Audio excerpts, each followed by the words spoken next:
Cumprimento a todos os meus irmãos com a paz de Jesus. Seja bem-vindo ao estudo da lição da Escola Sabatina número 10, O Caminho, a Verdade e a Vida. Antes de começar, vamos orar. Pai querido que estás nos céus, na Tua presença estamos buscando a Tua bênção, buscando o batismo do Espírito Santo para mim e para os meus irmãos. Dá-nos a Tua bênção, que ao abrirmos a Tua palavra, o Espírito Santo nos ilumine na compreensão e para vivermos estas verdades que o Senhor está nos ensinando no Evangelho de João. Em nome de Jesus que pedimos. Amém, Senhor. O caminho, a verdade e a vida. Quem é o caminho, a verdade e a vida? Jesus Cristo, somente Jesus. Como costumo dizer, o cristianismo é exclusivista. Não aceita nenhuma outra religião que conduza para o céu, uma religião que traga salvação e vida eterna. Somente a religião do nosso Senhor Jesus Cristo. Por isso Jesus disse, eu sou o caminho, a verdade e a vida. Ninguém vem ao Pai senão por mim. Queridos, o verso áureo diz, ninguém jamais viu a Deus. O Deus unigênito que está junto do Pai é quem o revelou. João 1,18. Este texto de João 1,18 nos mostra que toda a comunicação entre o céu e a terra, desde o Jardim do Éden, o Deus que procurou Adão e Eva no Jardim do Éden na viração do dia, era o Deus Filho. O Deus que falou com Moisés, o Deus que falou com Abraão, o Deus que apareceu no Monte Sinai, que escreveu os 10 mandamentos. Queridos, todas estas manifestações de Deus sempre foi o Deus Filho, porque o Deus Pai nunca foi visto por ninguém. É o que João 1,18 está falando, ninguém jamais viu Deus, se referindo ao Pai. O Deus unigênito, ou seja, o Filho de Deus que nasceu nesta terra, que foi gerado pelo Espírito Santo no ventre de Maria, este é o Deus que veio revelar o Pai. Este é o único rosto divino que nós conhecemos, o rosto do Filho. E ele é quem revela o Pai. O Evangelho de João está dividido em 4 seções principais. O prólogo, o livro dos sinais, o livro da glória e o epílogo.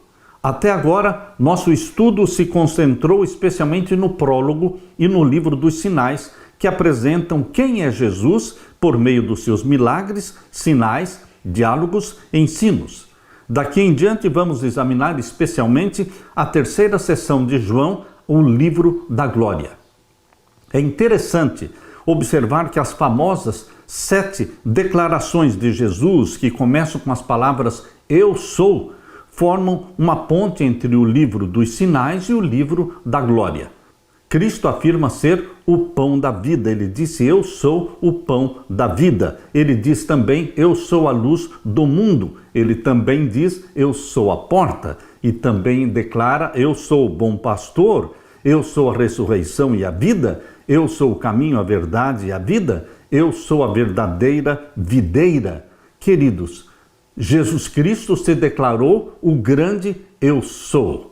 O eu sou é o significado do tetragrama, que aparece no Antigo Testamento YHWH. O tetragrama é o nome de Deus. Não temos a pronúncia, perdeu-se a pronúncia, mas o significado é o eu sou, o eterno, aquele que tem existência em si mesmo, incriado. Na lição desta semana, começaremos estudando o propósito do discurso de despedida e da sua introdução, que descreve o significativo episódio no qual Jesus lavou os pés dos discípulos e em seguida avançaremos então para a declaração do Eu Sou, do capítulo 14, Eu sou o caminho, a verdade e a vida. A lição desta semana é mais uma revelação do grande Eu Sou, Jesus Cristo, nosso Salvador, nosso Criador e Redentor. Aleluia! Na parte de domingo, eu lhes dei o exemplo. Jesus viveu uma vida de exemplo. Ele não precisaria ter sido batizado porque ele não tinha pecado. Mas, queridos, ele disse para João importa que eu seja batizado. Ele nos deu o exemplo. Ele não precisaria também lavar os pés dos discípulos para mostrar a humildade, porque ele é a humildade em pessoa. Mas ele disse: eu dei o exemplo, lavando os pés de vocês, para que vocês também façam o mesmo. Jesus é o exemplo seu e meu. Ele é o padrão. Ele é o modelo que se coloca na sua frente para ser olhado, admirado, assimilado, copiado e refletido na sua vida. Ele é o nosso exemplo. O discurso de despedida de Jesus, nos capítulos 13 a 17 de João, traz instruções aos discípulos a respeito do futuro. Seu padrão literário é semelhante à despedida de Moisés em Deuteronômio, à bênção de Jacó aos seus filhos e às instruções de Davi a Salomão. Jesus confortou os discípulos em relação à sua partida e prometeu um substituto que o representaria, ou seja, o Espírito Santo. Não deixaria os discípulos órfãos, mas enviaria o Espírito Santo. Além disso, Jesus predisse que os discípulos enfrentariam tristeza e os exortou a permanecerem fiéis. Abra sua Bíblia então agora em João capítulo 13. João capítulo 13, vamos ler então a partir do verso 1 até o verso 20.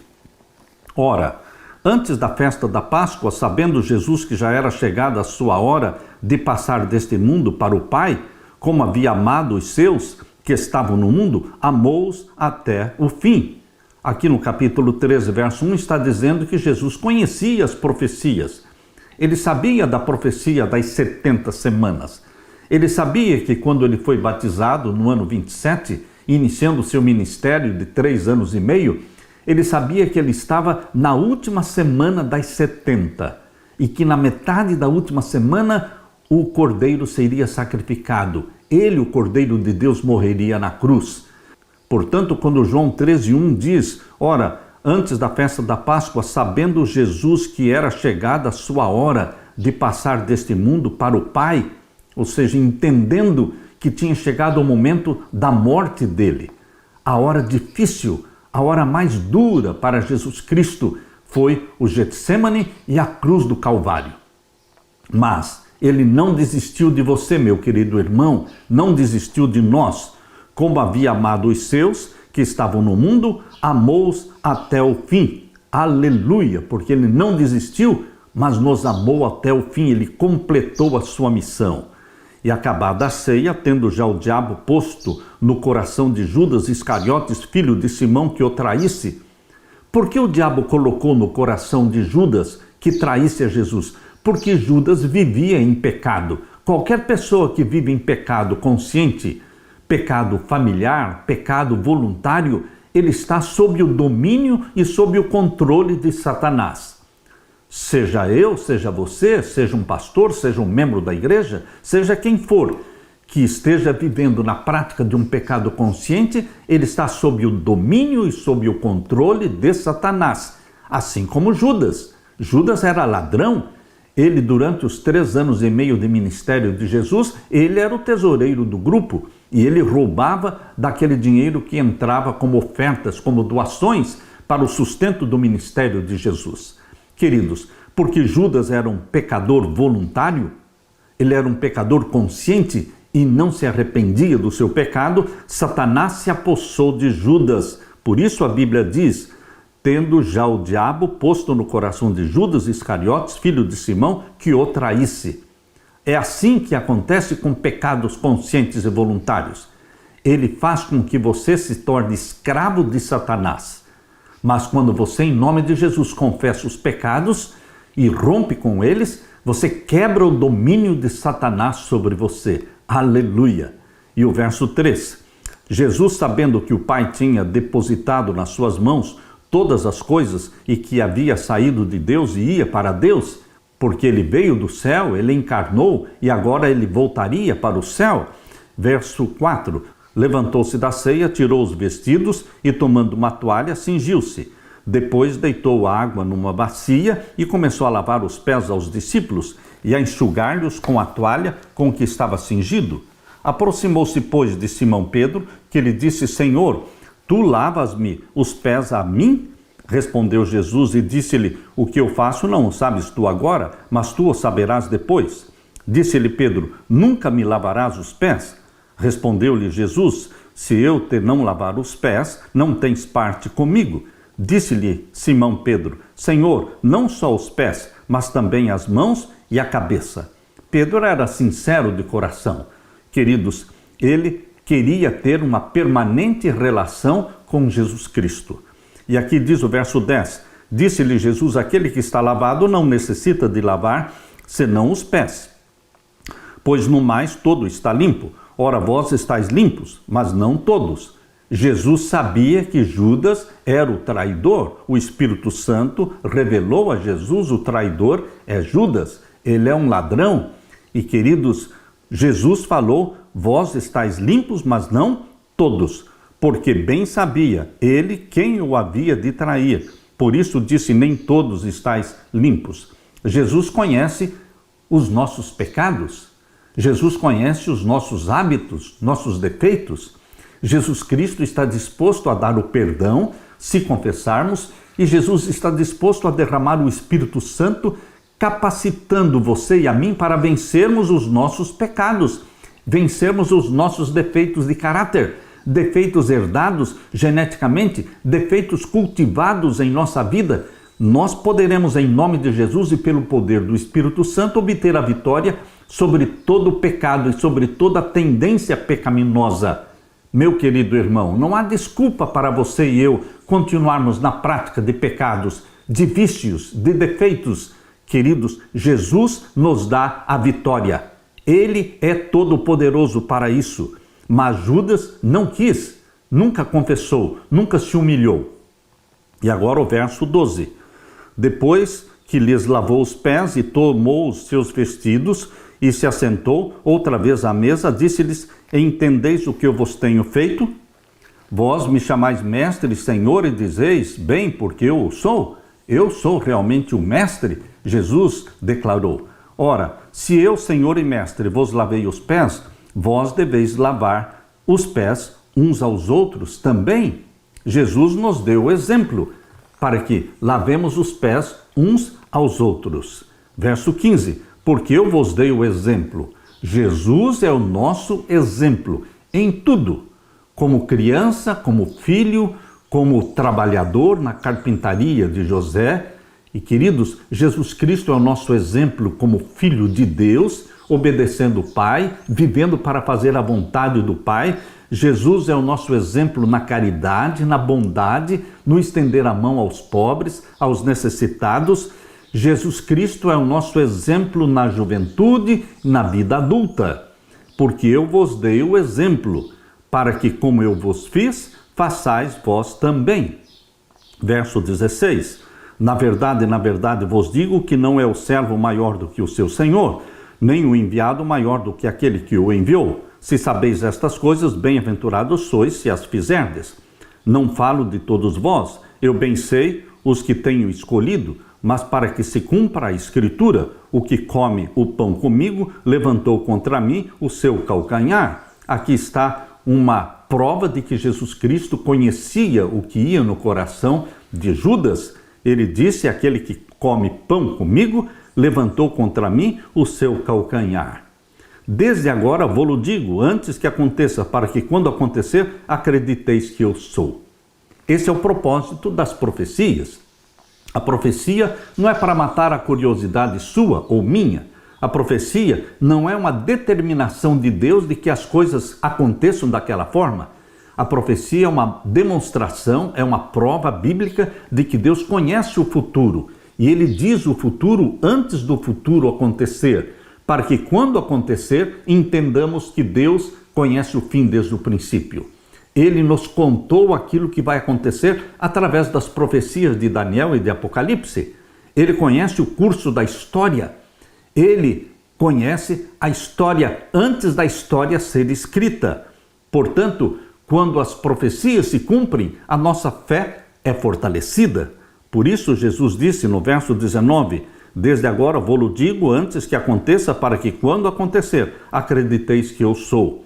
Verso 20, Na verdade vos digo, se alguém receber o que eu enviar, me recebe a mim, e quem me recebe a mim, recebe aquele que me enviou. Queridos, na época de Jesus, as pessoas geralmente usavam sandálias ou andavam descalças. Os pés estavam empoeirados. Era costume que um servo ou escravo lavasse os pés das pessoas que chegassem para uma refeição. Mas nenhum servo estava presente na noite em que Jesus fez a sua última refeição com os discípulos antes de ser preso. Para surpresa de todos, o próprio Jesus se levantou da ceia e lavou os pés dos discípulos. João 13, 4 e 5 descreve as ações de Cristo passo a passo. Esse momento é narrado em detalhes para destacar o ato inacreditável da humildade de Jesus. Em João 13, 8 a 11, vemos o sentimento de perturbação dos discípulos diante das ações de Jesus. Como poderia ele, o Mestre Senhor, realizar uma tarefa tão humilde? Pedro recusou-se a permitir que Jesus lavasse os seus pés, mas foi informado de que se não permitisse isso, não teria parte com Cristo. Então, o discípulo pediu que Jesus fizesse mais, expressando o desejo de estar ligado a ele o tempo todo. O significado da ação de Jesus está relacionado a quem ele é. Em João 13, Cristo afirma ser um mestre e senhor. Era assim que os discípulos o chamavam, e ele confirma essa realidade. Tais títulos expressam autoridade e poder. No entanto, Jesus ensina que poder e autoridade devem ser usados para o serviço e não para o engrandecimento próprio. Seguindo o exemplo de Jesus, realizamos o lava-pés como serviço preparatório para a ceia do Senhor. E por seu significado, esse serviço, o lava-pés, é também chamado de ordenança da humildade. Queridos, o que o lava-pés ensina sobre seguir Jesus e servir ao próximo com humildade? Jesus veio para servir e não para ser servido. E queridos, nós na igreja deveremos servir uns aos outros, sermos humildes, pedirmos perdão.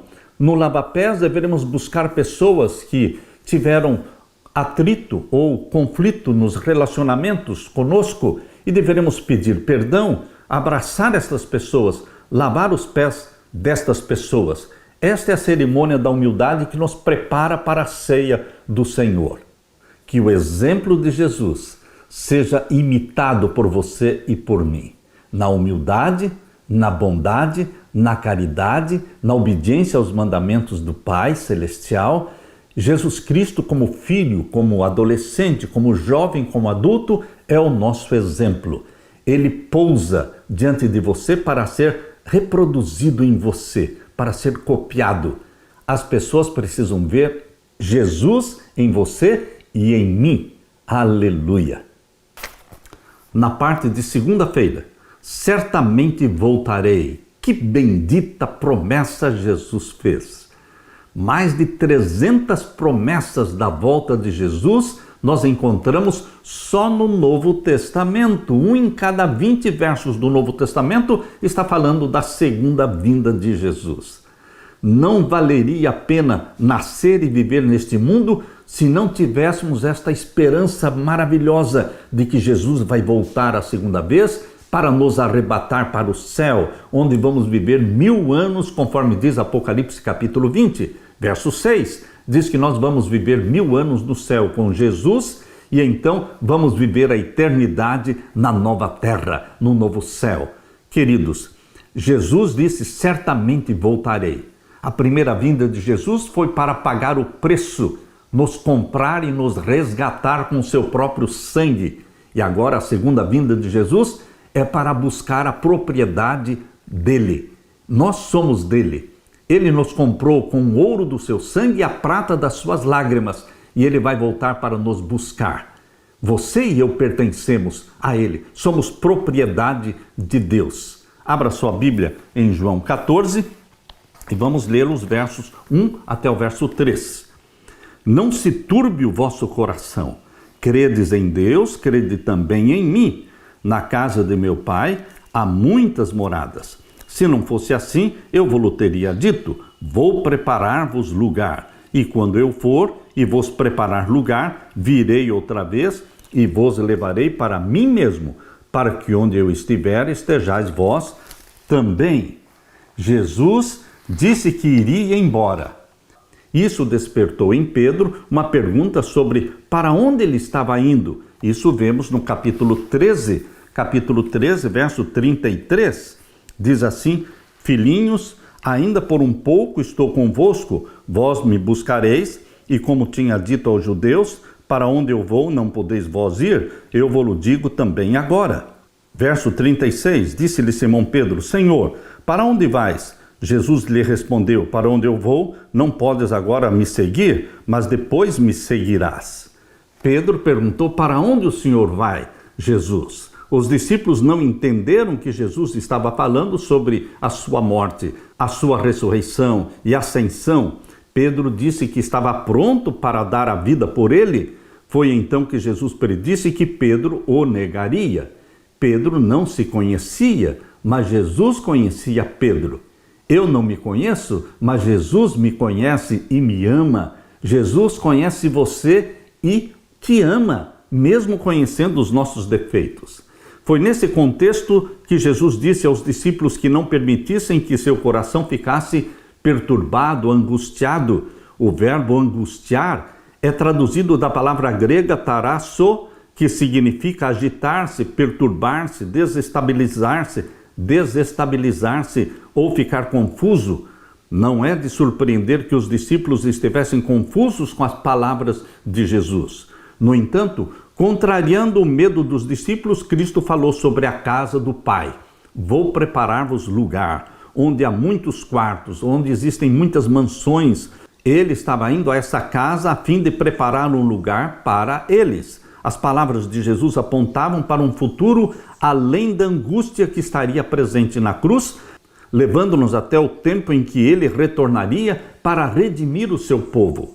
Ele, Jesus, vislumbrava o momento em que toda a tragédia ocasionada pelo pecado terminaria, acabaria, exatamente como está em Daniel capítulo 7 e o verso 27. Abra sua Bíblia em Daniel capítulo 7 e o verso 27. Está aqui o fim de todas as coisas. E o reino e o domínio e a majestade dos reinos debaixo de todo o céu serão dados ao povo dos santos do Altíssimo. Esta é a promessa. Jesus Cristo terá o domínio sobre tudo e todos. O reino, o domínio e a majestade dos reinos debaixo de todo o céu serão dados ao povo dos santos do Altíssimo. Você faz parte do povo dos santos do Altíssimo.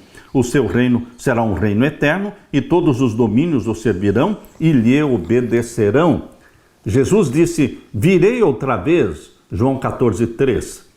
Essa é claramente uma promessa a respeito da segunda vinda de Jesus. Qual é a base para confiar nessa promessa da segunda vinda de Jesus? Isso é tudo que nós temos. É o oxigênio da nossa vida. Muitos diriam que é o cumprimento das profecias. Isso é verdade, mas em João 14:3 a base é apresentada de forma diferente. A palavra virei outra vez em grego está no tempo presente. Venho ou estou vindo. Esse uso em grego é chamado de presente futurista. Um evento futuro é mencionado com tanta certeza que é descrito como se já estivesse acontecendo. Assim, poderíamos traduzir a frase desta forma: certamente voltarei.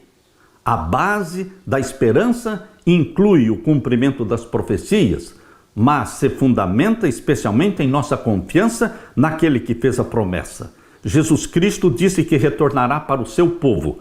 Podemos confiar na promessa por causa daquele que fez a promessa. Ele é fiel em cumprir as promessas. O que a cruz ensina sobre a certeza da volta de Jesus? O pior, o mais difícil, ele fez: morrer por você e por mim na cruz. E agora, voltar para nos buscar. Esse é o lado mais fácil. Ele virá como Rei dos Reis, como Senhor dos Senhores, para reivindicar a propriedade que ele comprou com seu próprio sangue. A morte de Jesus na cruz, na sua primeira vinda, é a prova irrefutável de que ele voltará a segunda vez para nos buscar. Estamos contando os dias, ansiosos por esse dia em que Jesus Cristo descerá do céu com poder e glória. Aleluia! Na parte de terça-feira, eu sou o caminho, a verdade e a vida. João capítulo 14, abra sua Bíblia. João capítulo 14, vamos ler os versos 5 e 6. Vamos ler a partir do verso 4. João capítulo 14, verso 4. Mesmo vós sabeis para onde vou e conheceis o caminho?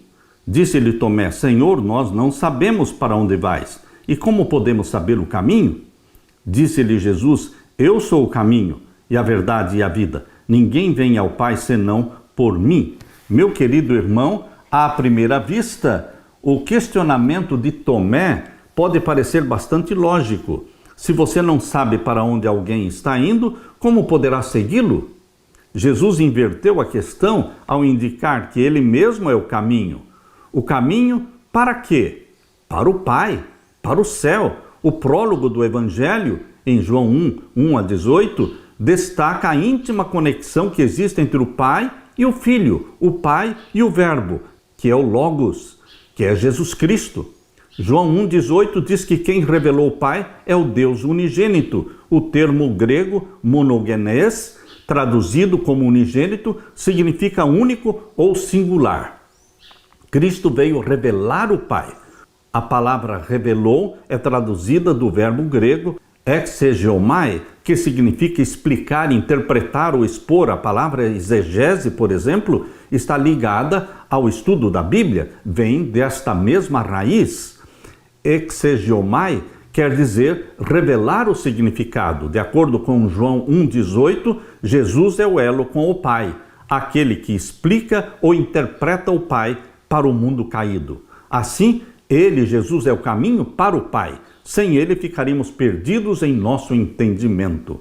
E também agora em João capítulo 14, versos 7-11, nós lemos, se vós me conhecesseis a mim, também conheceríeis ao meu Pai. E já desde agora o conheceis e o tendes visto. Disse-lhe Filipe, Senhor, mostra-nos o Pai, o que nos basta. Disse-lhe Jesus, estou há tanto tempo convosco e não me tendes conhecido, Filipe? Quem me vê a mim, vê o Pai. E como dizes tu, mostra-nos o Pai? Não crês tu que eu estou no Pai e que o Pai está em mim? As palavras que eu vos digo, não as digo de mim mesmo, mas o Pai que está em mim é quem fez as obras. Crede-me que estou no Pai e o Pai em mim. Crede-me ao menos por causa das mesmas obras. Queridos, Jesus está dizendo que ele e o Pai são um, ou seja, ele tem o mesmo amor do Pai, a mesma misericórdia, o mesmo plano de salvar o pecador. Ele tem a mesma natureza divina. A natureza divina não são três naturezas divinas. É uma natureza divina partilhada pelo Pai, Filho e Espírito Santo.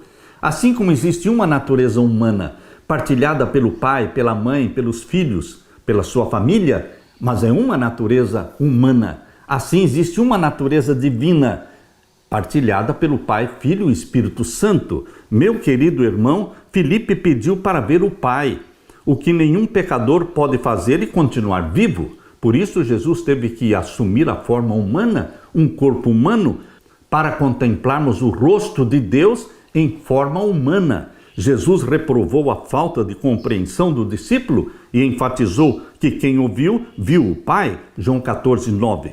Logo, fica claro que Jesus Cristo é o caminho para Deus. Sem ele, o caminho é escuro. Ele é a luz que ilumina a estrada para Deus. Jesus une três palavras: caminho, verdade e vida.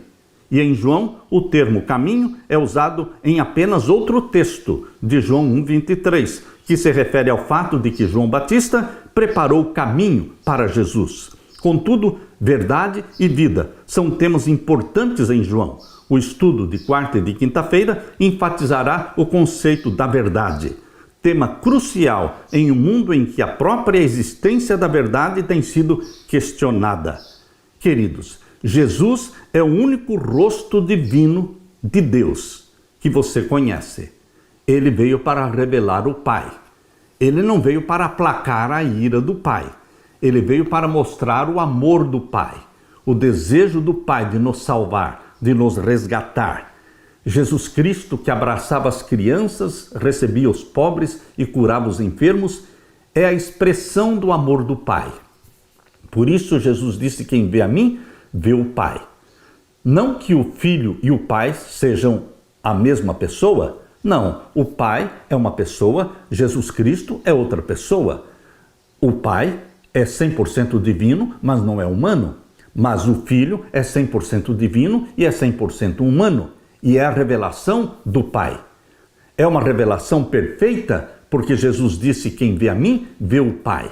Queridos, eu me alegro, me regozijo em Jesus Cristo, o Filho unigênito de Deus, que se tornou um de nós e viveu na dependência do Pai, servindo o Pai, obedecendo os mandamentos do Pai, como o nosso exemplo. Que em sua vida você também viva uma vida como filho, como filha de Deus, e que faça do Pai Celestial tudo na sua vida.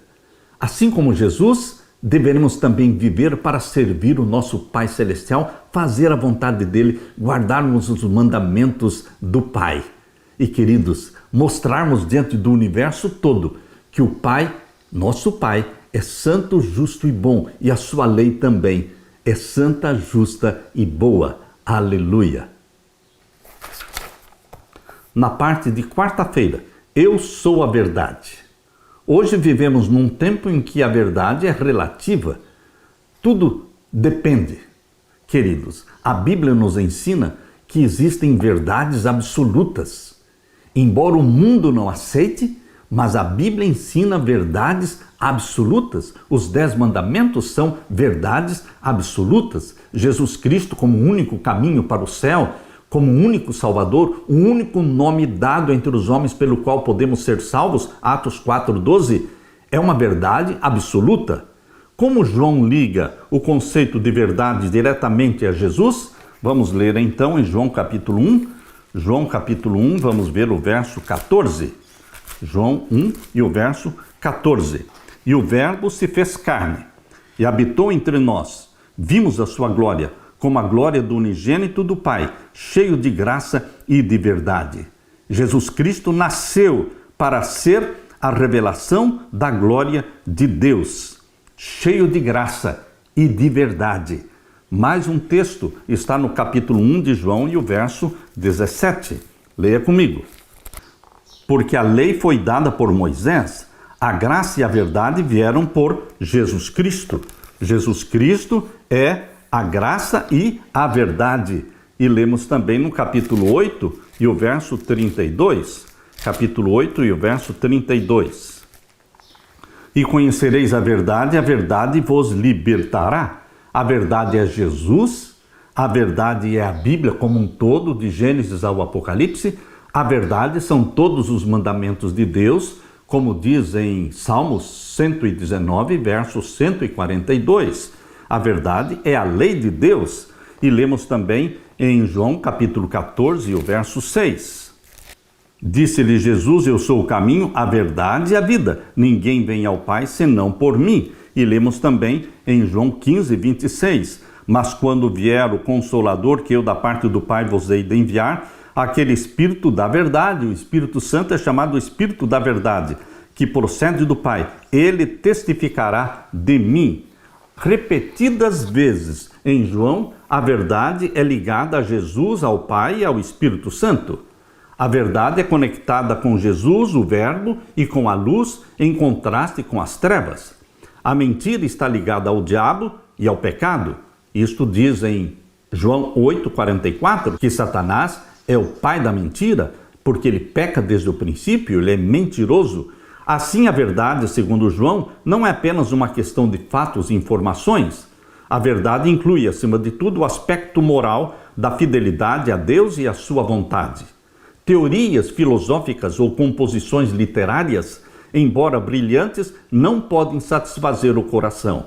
As afirmações e descobrimentos humanos não têm valor. Que a palavra de Deus fale ao povo. Aqueles que ouviram somente tradições, teorias e máximas humanas, até agora ouçam a voz agora daquele cuja palavra pode renovar a alma para a vida eterna. Jesus é a verdade.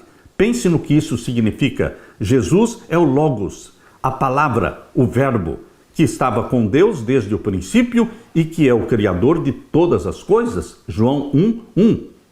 Ele é um com o Pai, desde a eternidade passada até a eternidade futura. Vou repetir. Jesus é um com o Pai, desde a eternidade passada até a eternidade futura. Porque nunca houve um tempo no passado em que o Pai existisse e o Filho não existisse. Pai e Filho possuem existência eterna, vida em si mesmos. Possui todas as características do Pai e, portanto, também é o grande eu sou. O tetragrama YHWH é aplicado ao Pai, mas também é aplicado ao Filho, Jesus Cristo. O ser de Cristo não está sujeito a ninguém nem a nada. Nada do que há no universo, incluindo o conhecimento, existe à parte dele, de Jesus. Por isso, tudo o que foi criado e existe deve a existência somente a Cristo, conforme diz em Colossenses 1,16. Abra sua Bíblia e vamos ler Colossenses 1,16. Leia comigo. Porque nele, em Jesus, foram criadas todas as coisas que há nos céus e na terra, visíveis e invisíveis, sejam tronos, sejam dominações, sejam principados, sejam potestades, tudo foi criado por ele e para ele. Todos os anjos foram criados por Deus o Filho, que, ao encarnar e nascer de Maria, recebeu o nome de Jesus. Jesus Cristo é o Criador do que existe no céu e do que existe na terra, das coisas visíveis e invisíveis e de todas as hostes celestiais. Verso 17, ele é antes de todas as coisas e todas as coisas subsistem por ele. Ele não somente criou, mas ele sustenta todas as coisas. Isto é o que a Bíblia nos ensina sobre Jesus Cristo. Jesus não é simplesmente a personificação da verdade, ele é a verdade. A verdade não é simplesmente um conceito ou uma ideia. A verdade, na Bíblia, é uma pessoa e ela se chama Jesus. Pecado na Bíblia é um ser que se chama Satanás. A verdade, Jesus Cristo, pode ser comparada ao sol que ilumina o mundo inteiro, o universo todo. Meu querido irmão, Jesus Cristo é a verdade absoluta. E eu abraço esta verdade que salva, que liberta. Deixo com você esta verdade chamada Jesus, o Deus encarnado, o Verbo, aquele que criou tudo, coisas invisíveis e coisas visíveis, quer no céu, quer na terra. Ele é o nosso Salvador, nosso amigo, nosso querido irmão mais velho. Aleluia! Na parte de quinta-feira, as Escrituras e a verdade. No Evangelho de João, as Escrituras desempenham um papel importante ao nos falar sobre aquele que é o caminho, a verdade e a vida. Nos 4 Evangelhos, assim como em toda a Bíblia, Antigo e Novo Testamento, as Escrituras desempenham um papel fundamental na revelação da verdade.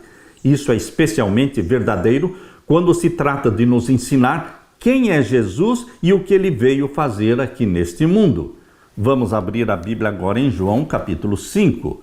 João capítulo 5, vamos ver os versos 38 a 40. Leia comigo. E a sua palavra não permanece em vós, porque naquele que ele enviou não credes vós. Examinais as Escrituras, ou seja, vocês examinam as Escrituras, porque cuidam ter nelas a vida eterna. E realmente, a Bíblia nos traz a vida eterna. E então Jesus complementa dizendo, são estas Escrituras que vocês examinam, entendendo que elas trazem a vida eterna, são estas Escrituras que testificam de mim. E não quereis vir a mim para terdes vida. Jesus foi ao ponto porque os judeus que o rejeitaram, os líderes religiosos que rejeitaram o Messias, eles criam no Antigo Testamento, criam nos escritos de Moisés, e Jesus está dizendo, vocês creem na Bíblia do Antigo Testamento, porque era a única Bíblia que existia naquele tempo, e elas testificam de mim. Jesus e os seus discípulos apontaram inúmeras vezes às Escrituras para validar Jesus Cristo como Messias. Cristo disse: porque se vocês de fato crescem em Moisés, também creriam em mim, pois ele escreveu a meu respeito. Se, porém, não creem nos escritos dele, de Moisés, como crerão nas minhas palavras? João 5, 46 e 47. Queridos, lemos também em Lucas capítulo 24, verso 27. Abra sua Bíblia. Lucas 24 e o verso 27. E começando por Moisés e por todos os profetas, explicava-lhes o que dele se achava em todas as Escrituras. Jesus provou que ele estava presente em todo o Antigo Testamento. O Antigo Testamento é uma profecia sobre a vinda do Messias, e o Novo Testamento mostra que este Messias veio cumprindo as profecias. Por isso, Jesus Cristo usou as Escrituras do Antigo Testamento para provar, começando por Moisés e por todos os profetas, explicava tudo que dele, de Jesus Cristo, estava escrito em todas as Escrituras. Quando Jesus citou o livro de Êxodo, Cristo perguntou: vocês nunca leram o que Deus disse a vocês? Mateus 22, 31 e 32. Zacarias se referiu ao que Deus havia prometido desde a antiguidade por boca dos seus santos profetas, Lucas 1,70. Em seu sermão no dia de Pentecostes, Pedro disse: era necessário que se cumprisse a escritura que o Espírito Santo predisse pela boca de Davi, Atos 1,16. A Bíblia não é um livro didático de ciências. Ela não explica como dividir o átomo ou como realizar uma cirurgia no cérebro. Contudo, a Bíblia faz algo muito mais significativo. Apresenta o sentido do universo, o sentido da vida, a origem da vida. De onde viemos? Onde estamos? Para onde vamos? Isso a Bíblia responde. Isso a Bíblia é convincente em nos mostrar. É a chave que abre a porta, a luz que nos permite enxergar. Sem ela, a Bíblia, estaríamos no escuro, sem uma compreensão exata da existência de Deus, do seu papel no universo, ou da nossa origem, do significado da vida e do futuro de tudo que existe. Meu querido irmão, graças a Deus pelas Escrituras Sagradas, que nos mostram de onde viemos. Viemos do Jardim do Éden. Quando Adão e Eva pecaram, foram expulsos do Jardim do Éden. E toda a descendência de Adão e Eva, toda essa descendência nasceu com a natureza pecaminosa, precisando de um Salvador. Desde o nascimento, as criancinhas já precisam de um Salvador. Por isso, o Antigo Testamento mostra a nossa pecaminosidade, mas também acende uma luz que brilha, uma luz de esperança, que é Jesus Cristo, o Cordeiro de Deus que veio para tirar o nosso pecado. Ao abraçarmos Jesus como Salvador, abraçamos a vida, abraçamos a luz, somos retirados do reino das trevas e transportados para o reino da luz do Filho de Deus.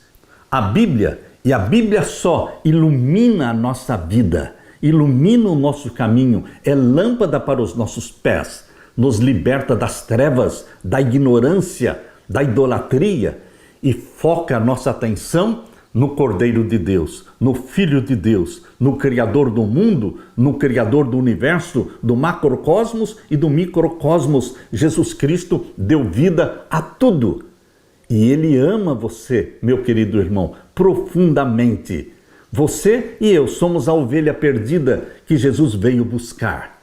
E veio buscar e procurou até encontrar a ovelha perdida. Ele me achou, Ele achou você e nos colocou nos seus ombros, alegre, feliz, regozijando porque encontrou a ovelha perdida. A missão de Cristo foi de sucesso, de vitória, porque Ele nos salvou e porque milhões estão abraçando a Jesus Cristo como Salvador.